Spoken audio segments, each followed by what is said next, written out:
দর্শক, এনএচআর TV live talk show অনুষ্ঠান মুক্ত চিন্তায় আপনাদের প্রত্যেককে স্বাগত জানাচ্ছি। আমি মোহাম্মদ আব্দুল উদুদ। আজকে আমাদের আলোচ্য বিষয় করোনাকালে শিক্ষা ব্যবস্থা ও স্বাস্থ্যবিধি। আমাদের সাথে সংযুক্ত রয়েছেন ঢাকা বিশ্ববিদ্যালয়ের সমাজ কল্যাণ ও গবেষণা ইনস্টিটিউটের স্বনামধন্য অধ্যাপক প্রফেসর ডক্টর শাহিন খান স্যার।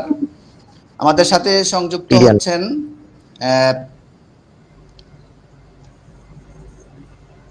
দৈনিক করতোয়ার বার্তা সম্পাদক, ঢাকা রিপোর্টার্স ইউনিটি সমবায় সমিতির সাবেক সভাপতি, চট্টগ্রাম বিভাগীয় সাংবাদিক ফোরাম ঢাকা এবং কুমিল্লা সাংবাদিক ফোরাম ঢাকার সাবেক সভাপতি জনাব মাহমুদুর রহমান খোকন। সংযুক্ত রয়েছেন বিশিষ্ট সাংবাদিক, ঢাকা সাব এডিটর্স কাউন্সিলের সাবেক সভাপতি এবং সম্মানিত শিক্ষাগুরু, আমার প্রিয় শিক্ষক, বুড়িচং আনন্দ পাইলট সরকারি উচ্চ বিদ্যালয়ের সাবেক প্রধান শিক্ষক এবং ভগবান সরকারি মাধ্যমিক বিদ্যালয় ব্রাহ্মণপাড়ার সাবেক প্রধান শিক্ষক জনাব রৌশন আলী খান। প্রত্যেককে স্বাগত জানাচ্ছি আজকের এই অনুষ্ঠানে। আমরা দূরেও কাছে, দেশে এবং বিদেশে বসে যারা এই লাইভ টক শো শুনছেন তাদের প্রত্যেককে শুভেচ্ছা জানিয়ে আজকের অনুষ্ঠান শুরু করছি। আমি প্রথমে প্রফেসর ডক্টর শাহিন খান স্যারকে রিকোয়েস্ট করব বিষয়টির উপর আলোকপাত করার জন্য, করোনাকালে শিক্ষা ব্যবস্থা ও স্বাস্থ্যবিধি। ধন্যবাদ জনাব আব্দুল ওয়াদুদ। আমি প্রথমে আপনাকে ধন্যবাদ জানাই, সেটি হলো আপনি এই করোনাকালীন সময়ে চমৎকার একটা বিষয়ের উপরে আজকে একটা আলোচনা সভার আয়োজন করেছেন। আপনি দীর্ঘদিন ধরেই সাংবাদিকতার সাথে আপনার একটি যোগসূত্র রয়েছে, আপনি সাংবাদিকতা করেন, আমি জানি। কিন্তু এই যে চমৎকার একটি বিষয়ে এই আলোচনার আয়োজন করা এবং বিশিষ্ট কয়েকজন অতিথিকে আপনি এখানে আমন্ত্রণ জানিয়েছেন এবং আমাকেও আপনি যেভাবেই হোক আপনি রিস্ক করে এই অনুষ্ঠানে আমাকে আমন্ত্রণ জানিয়েছেন, এর জন্য আপনাকে আমি ধন্যবাদ জানাই। অত্যন্ত চমৎকার একটি বিষয়। আমরা জানি যে বৈশ্বিক করোনা মহামারী এটি আমাদের জীবনযাত্রাকে একদম পাল্টে দিয়েছে। সেই মার্চ মাস থেকে শুরু করে আজ অবধি আমাদের দেশের শিক্ষা প্রতিষ্ঠান, শিক্ষা ব্যবস্থা, শিক্ষা কার্যক্রম এটি কার্যত ফিজিক্যালি এর কোনো অস্তিত্ব কিন্তু নেই। এবং এই করোনা ভাইরাস, এটি আমরা জানি যে এটি বৈশ্বিক করোনা ভাইরাস হলো, এটি আমাদের দেশকে মারাত্মকভাবে এটি প্রভাবিত করেছে এবং এর ফলে আমাদের চারপাশে এক অদ্ভুত অনিশ্চয়তা আমাদের উপর আজকে ভর করেছে। আমরা লক্ষ্য করব যারা আমাদের দেশের নিম্ন আয়ের খেটে খাওয়া মানুষ, তাদের খাদ্যের অনিশ্চয়তা দেখা দিয়েছে। যারা চাকরিজীবী মানুষ, তাদের চাকরি থাকা না থাকার একটি অনিশ্চয়তা দেখা দিয়েছে এবং আমাদের যারা সন্তান, তাদের শিক্ষার একটি অনিশ্চয়তা কিন্তু আমাদের মধ্যে রয়েছে। যারা আজকে রোগী রয়েছেন, অসুস্থ মানুষ, তাদের চিকিৎসা সেবা ব্যবস্থারও অনিশ্চয়তা রয়েছে। এমন একটি অবস্থার মধ্যে আমরা আমাদের দিন যাপন আমরা করছি। এর ফলে আজকে যে বিষয়টি নিয়ে আজকে আলোচনা, শিক্ষা ব্যবস্থা, সেই শিক্ষা ব্যবস্থা যথেষ্ট চ্যালেঞ্জের মুখে পড়েছে। যদিও আমরা দেখেছি যে মার্চ মাসের মাঝামাঝি থেকে আমাদের স্কুল কলেজ ইউনিভার্সিটি শহর থেকে শুরু করে মাদ্রাসা, যত ধরনের শিক্ষা বা প্রাথমিক স্কুল থেকে শুরু করে যত ধরনের শিক্ষা প্রতিষ্ঠান, সকল শিক্ষা প্রতিষ্ঠান কিন্তু আমরা বন্ধ, সরকারি পর্যায় থেকে এটি বন্ধ ঘোষণা করা হয়েছে। কিন্তু এই দীর্ঘ সময় এই শিক্ষার্থীদের ঘরে বসে রেখে এটি নতুন করে সমস্যাও আমরা ফেস করেছি, যে কারণে আমরা লক্ষ্য করব যে সরকারি উদ্যোগে আমরা লক্ষ্য করব, শিক্ষা মন্ত্রণালয়ের উদ্যোগে সংসদ টিভির মাধ্যমে কিছু মাধ্যমিক পর্যায়ে কিছু শিক্ষা কার্যক্রম টিভির মাধ্যমে, সংসদ টিভির মাধ্যমে এটি পরিচালিত হচ্ছে। এছাড়া মাদ্রাসা শিক্ষা কার্যক্রমের, মাদ্রাসা এবং কারিগরি শিক্ষার্থীদের জন্য সীমিত পরিসরে টিভি অনুষ্ঠানের মধ্য দিয়ে শিক্ষা কার্যক্রমের মাধ্যমে শিক্ষার্থীদের এই শিক্ষা একাডেমিক কার্যক্রমের মাধ্যমে সাথে তাদেরকে সম্পৃক্ত রাখার একটি চেষ্টা, এটি কিন্তু লক্ষণীয়।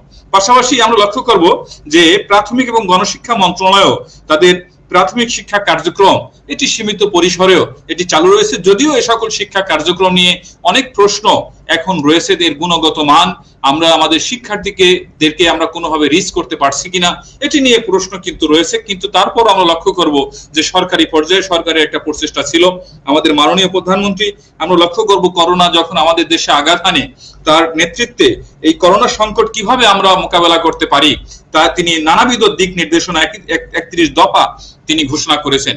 বিভিন্ন ক্ষেত্রে তিনি প্রণোদনা প্যাকেজ ঘোষণা করেছেন এবং শিক্ষার্থীদের শিক্ষা প্রতিষ্ঠানকে কিভাবে করোনার মধ্যে বন্ধ থাকলেও শিক্ষা কার্যক্রমকে কিভাবে চালু রাখা যায়, কোমলমতি শিক্ষার্থীরা তারা যাতে এই শিক্ষা থেকে বিচ্ছিন্ন হয়ে না যায়, সেক্ষেত্রে তার কিছু দিক নির্দেশনা ছিল এবং সেই দিক নির্দেশনা মেনে আমরা কিন্তু আজকে অনলাইনে আমাদের শিক্ষা কার্যক্রম, আমি বললাম যে সরকারি পর্যায়ে মিডিয়ার মাধ্যমে শিক্ষা কার্যক্রম এগুলো চালু রয়েছে। আমরা যদি আমাদের দেশের উচ্চ শিক্ষার কথা বলি, ইউনিভার্সিটির কথা যদি বলি, প্রাথমিক পর্যায়ে আমরা যদি প্রাইভেট বিশ্ববিদ্যালয়ের কথা বলি, দেশে প্রায় 100-র অধিক প্রাইভেট বিশ্ববিদ্যালয় রয়েছে এবং এ সকল প্রাইভেট বিশ্ববিদ্যালয়ে অধিকাংশ স্টুডেন্ট যারা ইন্টারমিডিয়েটের পরে উচ্চ শিক্ষায় যায়, তার অধিকাংশ স্টুডেন্ট কিন্তু আজকে প্রাইভেট বিশ্ববিদ্যালয়ে তারা অ্যাকোমোডেট করে নিয়েছে। পাবলিক বিশ্ববিদ্যালয়ের সিট সংখ্যা কম, যে কারণে প্রাইভেট বিশ্ববিদ্যালয়ের শিক্ষার্থীর সংখ্যা কিন্তু বেশি।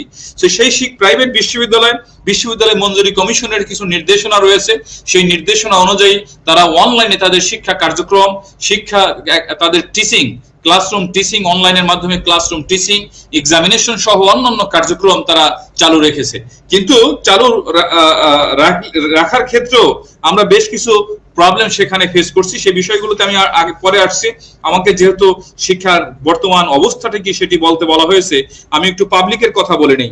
পাবলিক বিশ্ববিদ্যালয় বাংলাদেশে, আমরা জানি বাংলাদেশে পাবলিক বিশ্ববিদ্যালয় এটি 46টি সরকারি বিশ্ববিদ্যালয় রয়েছে এবং এই 46টি সরকারি বিশ্ববিদ্যালয় 46, এখানে আমরা গত 2 মাসের বেশি সময় হবে, এই সময় যাবত থেকে আমরা অনলাইন শিক্ষা কার্যক্রম শিক্ষার্থীদের এই কার্যক্রমের সাথে যুক্ত করার জন্য বাসায় থেকেই যাতে শিক্ষার্থীরা অনলাইন কার্যক্রমে অংশগ্রহণ করতে পারে, সেজন্য আমরা একাডেমিক কমিটির মিটিং ডেকে আমরা আমাদের ভাইস চ্যান্সেলর মহোদয় তাদের যে নির্দেশনা, সেই নির্দেশনা মেনে আমরা আমাদের এই একাডেমিক কার্যক্রম কিন্তু আমরা সচল রেখেছি।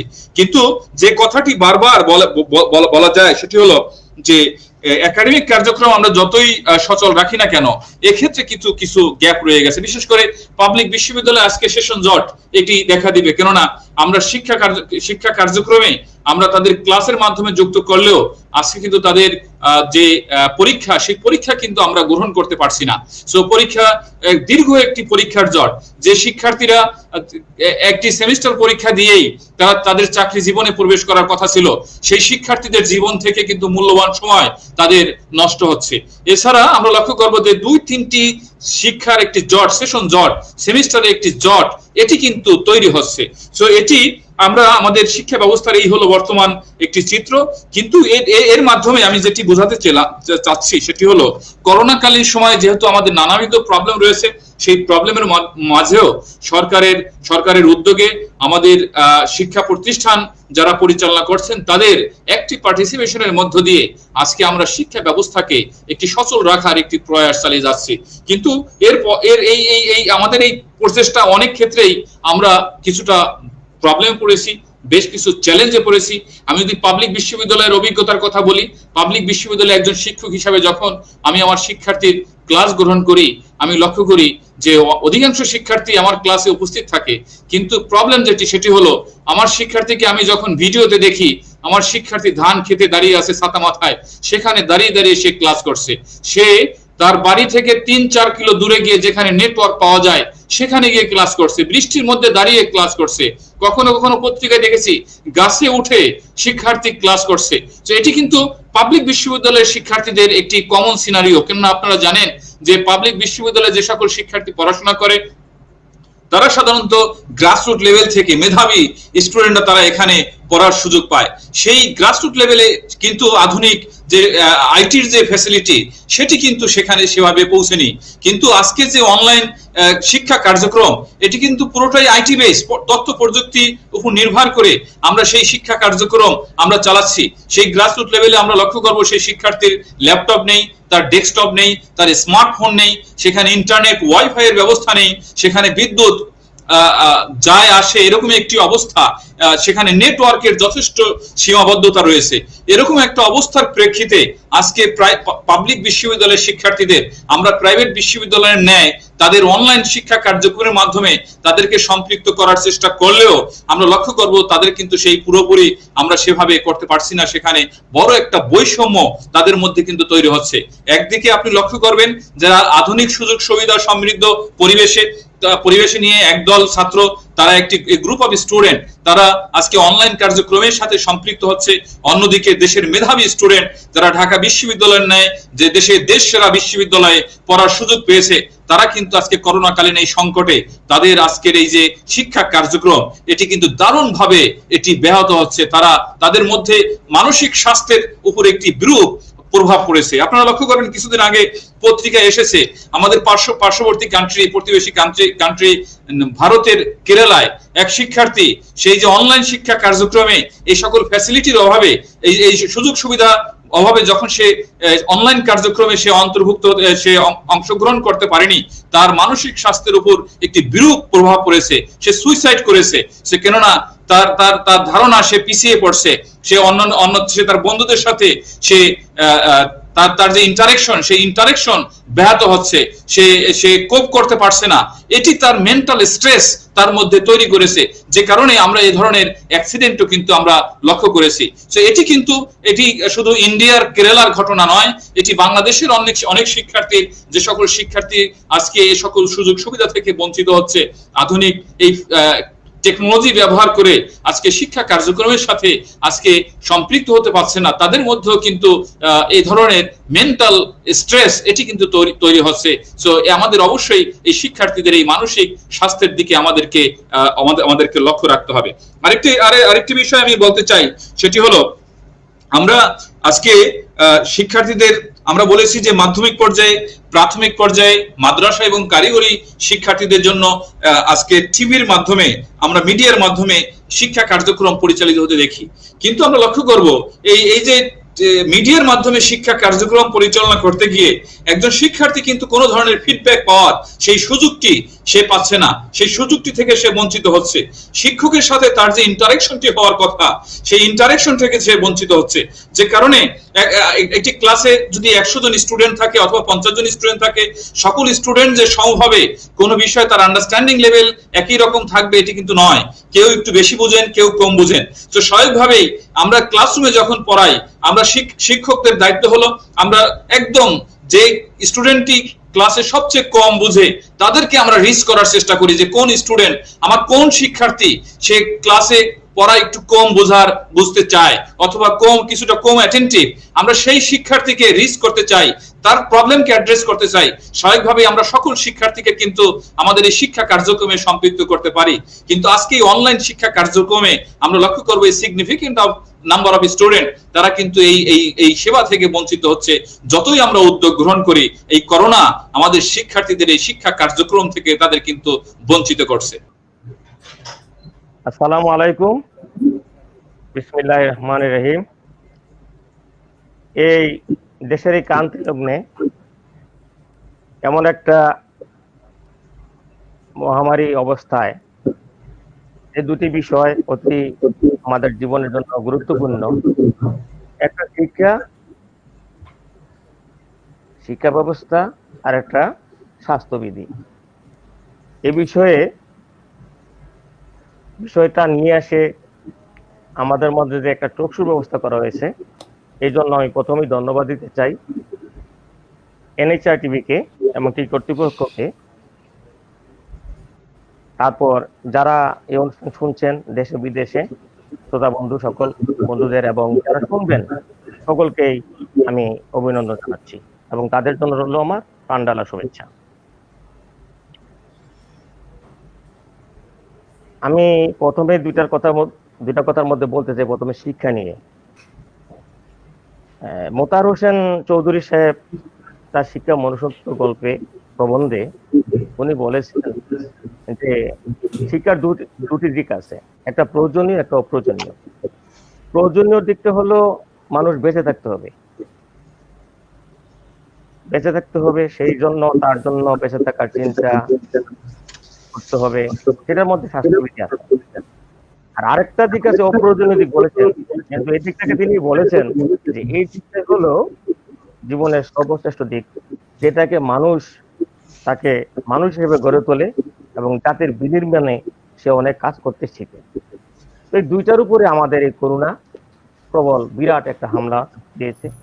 এই করোনাকালীন অবস্থার মধ্যে আমরা শিক্ষা ব্যবস্থা অনেকটা আসলে বাধাগ্রস্ত হচ্ছে। আমাদের সরকার যদিও তার সদিচ্ছার কোনো অভাব নেই, তিনি সংসদ টিভিতে নিয়মিত মাধ্যমিক ও প্রাথমিক পর্যায়ে পাঠদানের ব্যবস্থা করেছেন এবং শিক্ষকদের মধ্যে যে একটা এই করোনার অবস্থার মধ্যে ডিজিটাল যুগের মধ্যে যে অনলাইন শিক্ষা ব্যবস্থা তিনি চালু করেছেন, সেই অনলাইন শিক্ষা ব্যবস্থা এই এই দুরবস্থাটাকে অনেকটা এগিয়ে নিতে সক্ষম হয়েছে। তো অনলাইন শিক্ষা ব্যবস্থার যে ক্লাসগুলা আসলে চমৎকার, এটা বলতে দ্বিধা নেই, এটা আসলে চমৎকার। কারণ এখানে শিক্ষকদের অনেক প্রিপারেশন থাকে, তো এই প্রিপারেশন থাকে যার কারণে অনুষ্ঠানে যে ক্লাসগুলা হয় অনলাইনে চমৎকার ক্লাস হয়। কিন্তু চমৎকার ক্লাস সবাই কিন্তু এটা শুনতে পায় না, কারণ এই অনলাইনের সাথে আমাদের এই দেশের আসলে ম্যাক্সিমাম মানুষ ছাত্র সম্পৃক্ত নয়। অনেক প্রবলেম, নেটওয়ার্ক প্রবলেম আছে, স্মার্ট টিভির প্রবলেম, স্মার্টফোনের প্রবলেম আছে, আরো অনেক প্রবলেম আছে। অনেকে এটার ব্যবহারও জানে না, আবার দূর দূরান্ত থেকে অনেকে এটার প্রতি আগ্রহ নাই। খুব বেশি সংখ্যক ছাত্র এখানে এই বাদ পড়ে যাচ্ছে। তো এখানে হাতে কলমের শিক্ষাটা একটু অভাব হচ্ছে। শিক্ষার্থী ইচ্ছা করলো কিন্তু যে প্রশ্নটা জিজ্ঞাসা করে উত্তর নেবে এমন ধরনের সাফিসিয়েন্ট সুযোগ তাকে থাকছে না। এরপরও আরো কিছু ব্যবস্থা বর্তমান সরকার যেভাবে চালু করেছেন, শিক্ষানীতি, জাতীয় শিক্ষানীতি 2010 আলোকে যে আমাদের কর্মসূচি, আমাদের পাঠ্যক্রম কর্মসূচি যেভাবে ঢেলে সাজানো হয়েছে সেটা, এবং যেভাবে এখানে স্তর বিন্যাস করা হয়েছে, এখানে একটা স্তরের থেকে একটা স্তরের একটা ধারাবাহিকতা রয়েছে এবং প্রতিটি ক্লাসে এবং প্রতিটি পাঠ্যক্রমের প্রতিটি বিষয়ে যে ঢেলে সাজানো হয়েছে এমন ধরনের যে একটা ক্লাস পড়া হওয়ার পরে তার সাথে আরেকটা, তার সাথে আরেকটা, তার সাথে একটা লিঙ্ক রয়েছে। তো এখন এই প্রাতিষ্ঠানিক শিক্ষাটা অভাবে তারা যেহেতু ক্লাস যেতে পারছে না, সেই লিঙ্কটা কিন্তু ধারাবাহিকভাবে থাকছে না। এরপরেও আরো কথা যে অনেকগুলো এই কারিকুলামের মধ্যে অনেকগুলো ব্যবস্থা আছে শিক্ষকদের মূল্যায়নের জন্য, যেমন যে অভিক্ষা, যে একটা অধ্যায় শেষ করার পরে একটা অভিক্ষা নেওয়া হবে, সে অভিক্ষার সুযোগও আর এখন থাকছে না। যে মূল্যায়ন, সামষ্টিক মূল্যায়ন একটা সময়ের শেষে একটা মূল্যায়ন করা হবে, সেই মূল্যায়নটাও করার সুযোগ তেমন থাকছে না। তো অনলাইন ক্লাসটা যদি সবাই পাইতো, সবাই সুযোগ থাকতো, এর ব্যাপক হারে এটা যদি সবাই সম্পৃক্ত থাকতে পারতো, তাইলে এটা হয়তো অনেকটা মানে ভালো হতো। তো এই প্রাতিষ্ঠানিক শিক্ষার অভাবের কারণে অনলাইন শিক্ষাটা যদিও ভালো ক্লাস হচ্ছে, ধারাবাহিকতা রক্ষা হচ্ছে না। এই কারিকুলামের মধ্যে ধারাবাহিক মূল্যায়নের একটা বিষয়, সেই বিষয়টা মানে ভালো হচ্ছে না। তো শিক্ষার যদি মূল্যায়ন ঠিক মতো না হয়, শিক্ষার্থীর যদি অবস্থান বোঝা না যায়, তাকে লেসন দিয়ে করাও যায় না। তো এই যে প্রাতিষ্ঠানিক শিক্ষার অভাবটা, এইটা আসলে এটার এফেক্ট এখন যতটুকু বোঝা যায় তার বেশি বোঝা যাবে পরে। আমার মনে আছে 71 সালে যেমন এরকম একটা ক্রান্তিকাল, আমাদের যুদ্ধাবস্থা ছিল, সেই সময় আমাদের শিক্ষা ব্যবস্থা প্রাতিষ্ঠানিক শিক্ষা বন্ধ ছিল। তো এই সময়ে একটা বছর পরে আমিও অতি প্রমোশন পেয়েছিলাম। তো এতে আমরা একটা বাস্তব ভাবে এটা ভোগ করেছি, বুঝতে পারছি। যেমন 9-এর যে ছেলেটা তার এখন একটা বছর পড়া নেই, আবার 10-এ গেলে তার এই যে অবস্থা কি হবে। তো এই অবস্থায় আসলে আমি মনে করি কিভাবে আমাদের প্রাতিষ্ঠানিক শিক্ষাটা সীমিত আকারে হলেও চালু করা যায়, চালু রাখা যায়, সেই দিকে আমাদের লক্ষ্য রাখতে হবে। লক্ষ্য রাখতে হলে আমাদের প্রথমে কিন্তু স্বাস্থ্যবিধি মানতে হবে। কারণ এই করোনা মহামারী কিন্তু আমাদের কাছ থেকে উঠে যায় নাই। মানুষ এখন এটাকে হয়তো বেশি ভয় করে না, এবং অনেকে এখন হয়তো মাস্কও ব্যবহার করে না। কিন্তু এইটার ফল এবং এই যে করোনায় পরিবারে পরিবারে অনেক আক্রান্ত হচ্ছে, যদিও এটা মিডিয়ার মাধ্যমে বা প্রচারে তেমন ফলো হচ্ছে না। এই অবস্থা আমাদের থেকে কাটে নাই। আবার শিক্ষা ব্যবস্থারও একটা সমস্যা বিরাট, প্রাতিষ্ঠানিক শিক্ষার বিভিন্ন ক্ষেত্রে। এখন এ থেকে আমাদের উত্তরণের কি উপায়? তো দুইটার দিকে আমাদের আমি মনে খেয়াল রাখতে হবে। একটা, স্বাস্থ্য সচেতনতা আমাদেরকে মানতেই হবে। আমরা যখন আগে একসময় আমাদের লকডাউনে আমরা ছিলাম, কাজকর্ম আমাদের কিছু ছিল না। তো সেই লকডাউনটা কিন্তু এখন উঠে গেছে। মানুষ এখন স্বতঃস্ফূর্ত ভাবে, বিশেষ করে যানবাহনও চলাচল আছে, কাজকর্মও আছে। কিন্তু শিক্ষা ব্যবস্থার মধ্যে এটা যে বন্ধ, যেহেতু সবকিছুই চলছে, তো এখন আমাদের লক্ষ্য রাখতে হবে এই স্বাস্থ্য সচেতনতা মেনে কিভাবে আমাদের ক্লাসগুলোকে সীমিত আকারেও চালু করা যায়। না হলে বড় ক্ষতি হয়। যেমন ক্ষতি হয় ছোটদের, এই যে কিন্ডার গার্ডেনের মধ্যে যে আছে, কিন্ডার গার্ডেনের আমাদের এই যে আজকের যে সঞ্চালক, আমাদের জাতীয় সমন্বয় কমিটির যে সমন্বয় কমিটির প্রধান সমন্বয়কারী যে আব্দুল ওদুদ, উনি কিন্ডার গার্ডেন আছেন, শিশু শ্রেণী থেকে তাদের ক্লাস। শিশুদের তো সচেতনতার অনেক অভাব। বড়দের ব্যাপারে হয়তো উপরের ক্লাসে তারা নিজেদের উদ্যোগে অনেকটা লেখাপড়া চালিয়ে যায়, তাদের পাঠ্যক্রম আছে, পাঠ্যসূচি থেকে শিশুরা কিন্তু এটা করে না। তো তাদেরকে কিন্তু আসলে স্কুলমুখী করতে হবে। তাদেরকে স্কুলমুখী করতে গেলে তাদের স্বাস্থ্য ব্যাপারেও তাদের তেমন সচেতনতা নাই। অভিভাবকদের তাদের বেশি সচেতন হতে হবে, যেমন করে নিয়ে আসা যাওয়া, এবং স্যানিটেশন যে ব্যাপারটা আছে, স্যানিটাইজার যেটা আছে ব্যবহার করতে হবে, এবং তাদের দূরত্ব বজায় রেখে ক্লাস। এখানে আমার একটা মতামত আমি দিতে পারি যে এতগুলো ছাত্রদেরকে আমি প্রাথমিক শিক্ষা বললাম, কিভাবে সমন্বয় করা সম্ভব ক্লাস। এখানে একটা বিষয় করা যায়, কিছু হলো যদি 3টা 4টা 5টা ক্লাস থাকে, তো 2টা করে আমি সপ্তাহে দিলেও 10 নিলে 6টা ক্লাস হয়, এবং দূরত্ব বজায় রেখে তাদেরকে বসানো যায়। এতে করে হবে কি, যে ছেলেরা স্কুলমুখী হলো এবং আমাদের যখন স্কুল খোলা ছিল তখন আমরা অনেক সচেতন ছিলাম। একটা ছিল স্কুলে না আসতো, গার্জেনের কাছে ফোন করতাম এবং গার্জেন থেকে খবর দিতাম, গার্জেনও সচেতন থাকতো।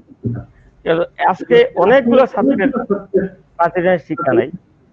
এখন এই জন্য এটা দরকার, এবং সীমিত পরিসরে ক্লাসগুলোকে মনে দূরত্ব বজায় রাখে, এক বেঞ্চে 2জন, পরের বেঞ্চে 1জন, তারপরের বেঞ্চে 2জন, তারপরের বেঞ্চে 1জন, এরকম করে করা যায় দূরত্ব বজায় রেখে।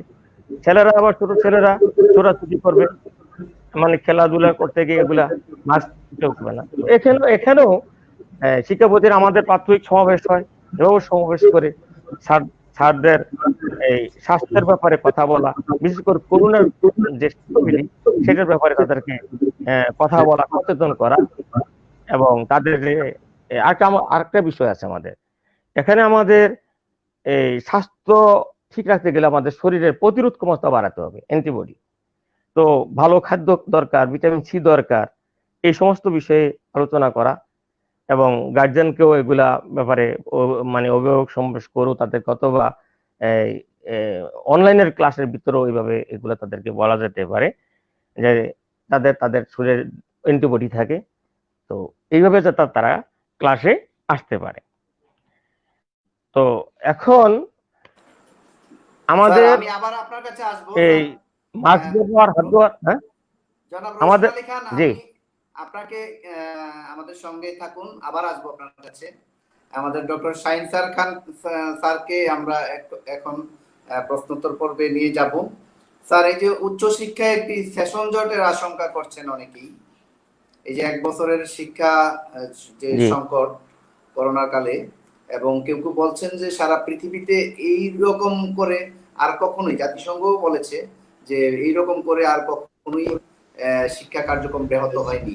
বিশ্বযুদ্ধগুলোতে সংশ্লিষ্ট রাষ্ট্রগুলোই শুধু ক্ষতিগ্রস্ত হয়েছে, কিন্তু এখন সারা পৃথিবী ক্ষতিগ্রস্ত। এই যে আমাদের দেশে যে উচ্চশিক্ষাঙ্গনে সেশন জট ছিল আগে আপনাদের সময়ে বা আমাদের সময়ও কিছুটা, তো এই সেশন জট আবার শুরু হবে এইরকম একটা আশঙ্কা করছে। এইটা একটা ব্যাপার। আরেকটা ব্যাপার স্যার, স্বাস্থ্য খাতে আমরা লক্ষ্য করেছি কেউ কেউ বলছেন এই যে শাহেদ কাণ্ডের মতো ঘটনার দেখে কেউ কেউ অনুমান করছেন যে আমাদের জাতীয় অধ্যাপক, মাননীয় প্রধানমন্ত্রীর শিক্ষক, ঢাকা বিশ্ববিদ্যালয়ের অহংকার প্রফেসর ডক্টর আনিসুজ্জামান স্যার এবং সাবেক স্বাস্থ্যমন্ত্রী মোহাম্মদ নাসিম, ওনাদের আসলে ঠিকমতো চিকিৎসা পেয়েছেন কিনা এই আশঙ্কাও করেছেন কেউ করোনাকালে। তো এই দুইটা বিষয় মিলিয়ে যদি আপনি বলেন আর কি বিশ্লেষণ করতে পারেন। ধন্যবাদ ওয়াদুদ সাহেব, আপনি চমৎকার প্রসঙ্গের অবতারণা করেছেন। সো আমরা যে আলোচনা করছিলাম, আমাদের বিজ্ঞ অতিথি তিনি চমৎকার বলছিলেন, তার কথা আমি মনোযোগ সহকারে শুনছিলাম। সো আলোচনা থেকে যে বিষয়টি বেরিয়ে আসছে সেটি হলো যে আমাদের শিক্ষা কার্যক্রম এটি কিন্তু ব্যাহত হচ্ছে। আমরা যতই অনলাইন কার্যক্রম আমরা চালু রাখি না কেন, আমাদের শিক্ষা কার্যক্রম এটি ব্যাহত হচ্ছে। এটিকে কিভাবে এই করোনার সাথে এই করোনা স্বাস্থ্যবিধি মেনে এটিকে কিভাবে আরো সচল করা যায় সেই কথা, সে আলোচনাগুলো হচ্ছে। কিন্তু মনে রাখা দরকার সেটি হলো যে করোনা কিন্তু আমাদের দেশে থেকে চলে যায়নি, করোনা আছে এবং বাংলাদেশের মানুষের যে জীবন আচরণ, সেই জীবন আচরণে মধ্য দিয়ে করোনাকে খুব সহসাই আমরা বিদায় জানাতে পারবো এটি আশা করা ঠিক হবে না। হয়তো করোনার সাথে আমাদের দীর্ঘদিন আরো বেশ কিছুদিন আমাদের বসবাস করতে হবে। সেক্ষেত্রে আমাদের কমিউনিটি লেভেলে আমাদের সতর্কতা থাকা দরকার, আমাদের সচেতনতা ডেভেলপ করা দরকার। সো আজকে অনেক জায়গায় রাস্তায় যখন বের হই, রাস্তার সিনারিও দেখলে মনে হয় না যে আমাদের দেশ করোনা এফেক্টেড। এখনো প্রতিদিন আমাদের কাছের মানুষজন তারা করোনায় এফেক্টেড হয়ে তারা মারা যাচ্ছেন, জীবন দিচ্ছেন, এটি মনে হয় না। কেননা মানুষ যেভাবে তাদের জীবন আচরণ এটি প্রদর্শন করে, তাতে মনে হয় এদেশে করোনা বলতে আসলে কিছু নেই। গ্রামের চিত্র আরো ভয়াবহ, সেখানে মাস্কের কোনো বালাই নেই। আমরা সোশ্যাল ডিস্টেন্সিং এর যে কথাটি বলি সেটি মোটেই মানা হয় না। এটি বললে অনেক জায়গায় অনেক স্থানে এটি হাসির পাত্র হয়ে যায়। কেউ যদি এই কাজটি করার চেষ্টা করে তাকে আরো নানাভাবে তাকে হ্যারাসমেন্ট করা হয়। সো আমি যে কথা বলছি সেটি হলো আমাদের দেশের জনগণের যখন এই অবস্থা, আমরা জানি বাংলাদেশ একটি ডেন্সলি পপুলেটেড কান্ট্রি, এখানে অল্প জায়গায় অনেক লোকের বসবাস, বিশেষ করে শহর এলাকার কথা যদি বলি, এটি খুবই ডেন্সলি পপুলেটেড কান্ট্রি। তো সেক্ষেত্রে এবং ঢাকা সিটির কথা যদি বলি, ঢাকা মেগা সিটি, এখানে যে ঘনবসতিপূর্ণ অবস্থা, সেক্ষেত্রে আমাদের এই করোনার আর যে ভীতি, সেই ভীতি যদি পুরোটা চলে যায় এবং স্বাস্থ্যবিধি যদি পুরোপুরি উপেক্ষিত হয়ে যায়, তাহলে ভবিষ্যতে সামনের দিনগুলোতে কিন্তু আমাদের এই যে আমাদের যে ক্ষতির সম্মুখীন আমরা হচ্ছি, অর্থনৈতিক ক্ষতি, জীবনের ক্ষতি, এই ক্ষতি কিন্তু আরো দীর্ঘায়িত হতে পারে, আমাদের আরো খারাপ এক্সপিরিয়েন্স আমাদের দেখা দিতে পারে। তো যে প্রশ্ন আপনি করেছিলেন আমাকে, সেটি হলো যে সেশন জট ডেফিনেটলি সেশন জট তো এটি একটি ক্রিয়েট হচ্ছে। সো প্রাইভেট বিশ্ববিদ্যালয়গুলোতে সেশন জট নেই। আমি যে কথা আপনাকে বলেছিলাম সেটি হলো বিশ্ববিদ্যালয় মঞ্জুরি কমিশনের নির্দেশনা অনুযায়ী প্রাইভেট বিশ্ববিদ্যালয়গুলোতে খুব একটা সেশন জট নেই। মঞ্জুরি কমিশন যে কাজটি করেছে সেটি হলো যে প্রাইভেট বিশ্ববিদ্যালয়গুলো তাদের যে অনলাইন কার্যক্রমের মাধ্যমে ক্লাসরুম টিচিং এবং যে তাদের যে রিটেন এক্সামিনেশন, এগুলো তারা সম্পূর্ণ করতে তারা সক্ষম হয়েছে। শুধুমাত্র তাদের যে প্র্যাকটিক্যাল এক্সামিনেশন যেগুলো রয়েছে, প্র্যাকটিক্যাল পরীক্ষা যেগুলো রয়েছে, সেই কার্যক্রমগুলো ব্যাহত হচ্ছে। তো যে কারণে তারা কিছুটা কম এফেক্টেড। যদিও প্রাইভেট বিশ্ববিদ্যালয়ের টিউশন ফি, ছাত্রছাত্রীদের টিউশন ফি কিন্তু পাবলিক বিশ্ববিদ্যালয়ের তুলনায় অনেক বেশি। আমি আগেই বলেছি, করোনায় আমাদের মানুষের, বিশেষ করে নিম্ন আয়ের মানুষের, মধ্যম আয়ের মানুষের, তাদের আয়কে সংকুচিত করেছে। অন্যদিকে এ সকল পরিবারের যে সকল সন্তান প্রাইভেট বিশ্ববিদ্যালয়ে পড়াশোনা করে, তাদের উচ্চ টিউশন ফি দিয়ে আজকে করোনাকালীন পড়াশোনা কিন্তু তাদের করতে হচ্ছে। তো এটি কিন্তু তাদের আরেকটি প্রবলেম। তো এই অবস্থায় প্রাইভেট বিশ্ববিদ্যালয়ের এই যে টিউশন ফি, অতিরিক্ত টিউশন ফি, আবার অন্যদিক থেকে যদি আমরা চিন্তা করি, তো শিক্ষার্থীরা যদি টিউশন ফি, আমরা অনেক সময় দেখি যে বিভিন্ন আলোচক তারা আজকে এই টকশোর মাধ্যমে তারা অনেক সময় বলে থাকেন যে শিক্ষার্থীদের টিউশন ফি এটি যাতে শিক্ষা প্রতিষ্ঠান গ্রহণ না করে অথবা 50% গ্রহণ করে। কথার যথেষ্ট যুক্তি রয়েছে, কেননা এখন তো ফিজিক্যালি ক্লাসরুম টিচিং নেই। কিন্তু শিক্ষা প্রতিষ্ঠানগুলো যে কথা বলছে, আমাদের অদূর সাহেব তিনিও শিক্ষা প্রতিষ্ঠানের সাথে তার ইনভলভমেন্ট আছে। আমাদের এখানে একজন সম্মানিত প্রধান শিক্ষক রয়েছেন, তিনিও শিক্ষা প্রতিষ্ঠানের সাথে জড়িত। তো আমরা জানি সেটি হলো যে সরাসরি শিক্ষা প্রতিষ্ঠানের মাধ্যমে ক্লাসরুম টিচিং না থাকলেও আমাদের কিন্তু শিক্ষকের বেতন ভাতা দিতে হচ্ছে, আমাদের আনুষঙ্গিক অন্যান্য খরচ কিন্তু সেটি রয়েছে। তো শিক্ষার্থীর টিউশন ফি দিয়েই কিন্তু প্রাইভেট বিশ্ববিদ্যালয়, প্রাইভেট স্কুল, প্রাইভেট কলেজ এগুলো পরিচালিত হয়। তো স্বাভাবিকভাবেই শিক্ষার্থী যদি তাদের সেই টিউশন ফিটি প্রোভাইড না করে, তাহলে এই খাতে অসংখ্য লক্ষ লক্ষ শিক্ষক, তাদের পরিবারের যে সদস্য, তাদের একটি ইনভলভমেন্ট, তাদের জীবনমান কিন্তু আরো নেমে যাবে। তো সেই বিষয়টিও কিন্তু আমাদের খেয়াল রাখা দরকার।